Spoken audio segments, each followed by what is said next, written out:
Cantor Simmons and I attended the Hebrew Union College Jewish Institute of Religion, Go Leviathans, in New York City. The room where we spent most of our time at school was the chapel, where there were services each day. And each time we walked into the chapel, we passed bookshelves with the prayer book and Torah commentaries. On Mondays and Thursdays, when Torah was read as part of morning services, we would have the opportunity to pick between two Torah commentaries, which were lovingly referred to as the Blue Book and the Green Book. The Blue Book is the Torah, a Modern Commentary by Gunther Plaut. For much of the last 40 years, it has been the most prominent Torah commentary of the Reform movement. In our sanctuary here at Emmanuel, we don't have the blue edition. We have the even older first edition, the red copies. They're collector's items. And Gunther Plaut was a Reform rabbi, one of the leading Bible scholars of the second half of the 20th century. The Green Book was called the Torah, a women's commentary. It was edited by rabbis, doctors Tamar Eskenazi and Andrea Weiss, the latter of whom was our beloved Bible professor at HUC in New York. And a few of us students noticed that when the leader of the service would call out the page numbers, they would often refer to the blue as the Plaut commentary and the green as the women's commentary. We were bothered by the injustice of the fact that Gunther Plaut was remembered by name and our beloved teacher was not named at all. Was this not the exact kind of gender imbalance that the commentary had set out to address? And so it came to be our practice that when we would call out page numbers, we would call out the page number in the Plaut and then the page number in the Eskenazi Weiss commentaries. It was our way of showing deference to our beloved teacher, Dr. Andrea Weiss, and to model the kind of gender equality that the Green Book represented. The Torah, a women's commentary, was an unprecedented achievement in biblical scholarship, the very first Torah commentary written entirely by women. Throughout the long history of published Torah interpretations, the vast majority have been written by men. The purpose of this book was to address that imbalance.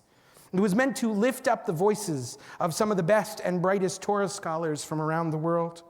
We counted today, and there are over 100 authors in the book and dozens more contributors, all of them women. Judith Plaskow, a leading Jewish feminist thinker, referred to the publication of the Torah, a women's commentary, as a watershed event, perhaps as important as the ordination of the first woman rabbi.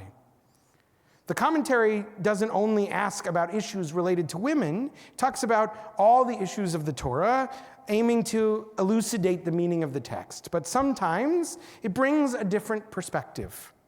For example, in this week's Torah portion, Vayikra, which begins the book of Leviticus, and its long, exacting instructions for the ritual sacrifice, among them is a commandment for the burnt offering, where our ancestors were instructed to bring an animal that was male and without blemish. The Torah, a women's commentary, asks why the animal must be male, whereas previous generations of commentators might have taken that for granted.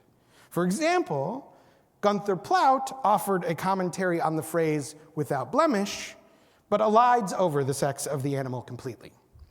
In the women's commentary, they cite research from Nicole Ruane, who explains that in the Levitical system, holiness is symbolized by, as she puts it, perfect masculinity, and femininity can express various gradations away from that ideal. In this way, the Eskenazi Weiss commentary opens up a whole avenue of conversation about the patriarchal nature of the sacrificial system that had been ignored by previous male commentators. The impact of the Torah, a women's commentary, has been profound. When it was first published 16 years ago, Dr. Eskenazi said that an 80-year-old woman embraced her copy and said, "I've been waiting for this all my life." And a young woman told her, "For the first time, I am included in the conversation." Whenever I have my initial meetings with B'nai Mitzvah students who are starting to work on their Devar Torah, their speech, I show them both the blue and the green commentaries. I tell the story of the women's commentary and its impact. I love that lots of students, girls and also boys, and often moms and grandmas in attendance to that meeting too, marvel at this incredible contribution to the Jewish world that the Reform movement has made. And I always make the joke that the book was edited by my beloved teacher, Dr. Andrea Weiss, so she gets a nickel every time I tell you about it, which always gets about that much laughter. But I like being able to brag and name drop my teacher. Except I can't make that joke anymore. Because 2 weeks ago, Rabbi Dr. Andrea Weiss passed away. She had been battling cancer, and she was far too young, with so much left to teach the world. The world of Torah scholarship, the HUC community, and our whole movement are reeling with her loss. And I wanted to teach you a little bit about her life and the Torah Women's Commentary tonight because I wanted to honor Dr. Weiss's memory. Many of you may never have heard of Dr. Weiss, although some may recall that in September of 2019, she was our Khan Scholar in Residence, and she taught from this bima. She spoke that night about the biblical term chesed, often translated as loving kindness, but which she translates as the little kindnesses you do for someone because you are in relationship. Andrea Weiss was the embodiment of chesed. She was so kind and so thoughtful, and she would do almost anything for her students. I remember I texted her right after Hurricane Harvey to ask for her advice. Her area of particular expertise was on Psalms, and I wanted to know if there were any she would recommend that might bring comfort to this community. She got back to me right away with suggestions. And also, whenever I would message her, whether text message or email, she wouldn't just answer my question. She would also ask me for updates on my children. And she would demand, not ask, demand photos. And she would always tell me about her kids. She would brag to me as they grew and went to college or graduated. She was my only professor who years later I could tell you about Elan's sports accomplishments or Rebecca's new job at NPR. And through her, I learned that the measure of a rabbi's Torah can be taken through the depth of their chesed, their kindness and humanity. One day, about 2 months after students started referring to the Plaut commentary and the Ashkenazi Weiss commentary, Dr. Weiss made an unexpected announcement. We were in the middle of class, and she declared, "I don't know where this started, but nobody asked me." She explained that she and Dr. Ashkenazi had put a great deal of thought into what to call their commentary and had proudly chosen the Torah, a women's commentary, to highlight all the voices of women that they were raising up in the book. She preferred that we call the book by the name she had chosen. This was a testament to Dr. Weiss's humility. Her goal in editing the Torah commentary was to raise up the voices of others, not focus on her own. The word that was central to the vision of the Torah, a women's commentary, was multivocality. She was so proud of the fact that each parsha would contain comments, essays, and poetry from multiple authors and perspectives. And with her kind rebuke in class that day, she was putting our focus back on them, even when she knew that we only wanted to honor her. And she also taught me a valuable lesson that day that I think of all the time in my work in justice and community organizing. If you're going to speak out on behalf of those who have been silenced, we should start by talking to those people. This is how every class with Andrea was, overflowing with Torah's wisdom, not just from the page, but from the way she lived her life. We also see this in the incredible project that Dr. Weiss led in the wake of the 2016 election. She was sitting at home feeling lost and hopeless, and so she looked to the place where she always turned in times of distress, the Hebrew Bible. For her, the Bible was a source of moral clarity and vision. And she knew it was for others as well, and so she decided to start a campaign. She reached out to 100 Bible scholars, this time both men and women and people from a myriad of faith traditions, and she asked each scholar to write a letter, encouraging the new administration to turn to biblical values of justice and righteousness. Each day of the first 100 days of the administration, they mailed a letter to the White House and published one online.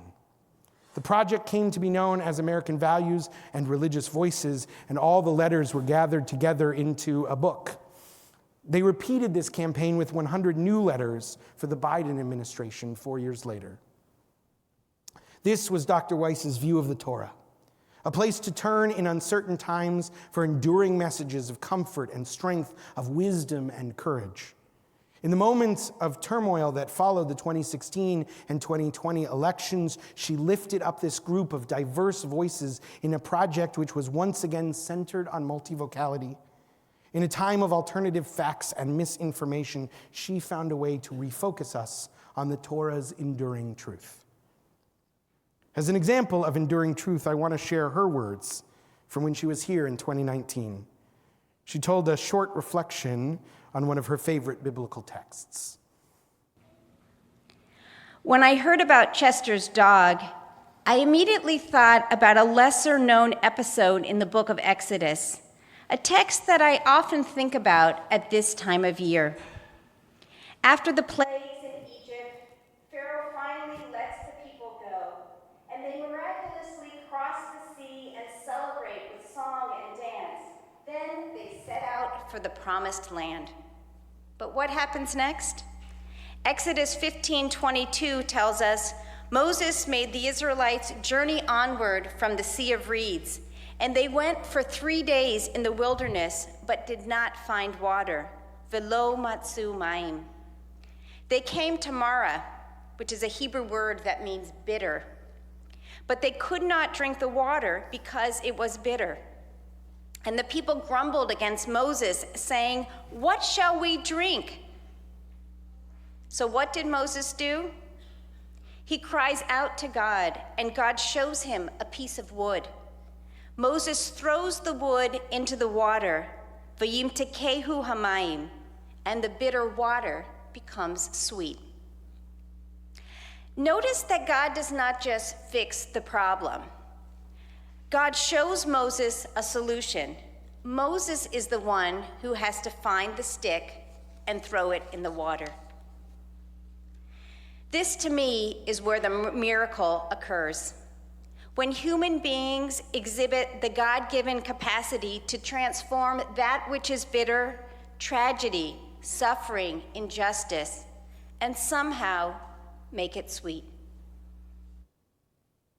I know that this text of bitter waters becoming sweet continued to be a source of inspiration to Rabbi Weiss during these past few difficult years. On March 26, 2025, as her cancer was getting worse and her prognosis seemed more dire, she made an entry in her journal. It was shared 2 weeks ago at her funeral, just under a year after she wrote it. She wrote, "This is what I know from my go-to texts. Exodus 15:25, bitter waters can become sweet. Psalm 36, no matter how dark the night, morning always comes. Psalm 27:14, we can strengthen our hearts to maintain the capacity to hope. Psalm 126:5, those who sow in tears will reap in joy." This is how Rabbi Dr. Andrea Weiss understood biblical text. Whether she was lifting up underrepresented voices or calling for a more just nation and a moral reawakening or finding her own strength and courage, the Torah was her guide. How powerful it must have been to have these texts to hold on to as she walked through the dark valley of this past year. Rabbi Weiss left the world far too soon, but there's still so much more of her Torah left, the Torah she taught and the Torah she lived. I pray that it will continue to echo in the world through her students, through her Values and Voices project, and through the Torah, a women's commentary. And every time we study Torah, we will know that it was made a little more expansive, a little more inclusive, a little more loving by Rabbi Andrea Weiss's work. And in that way, may her memory always be for a blessing.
glory.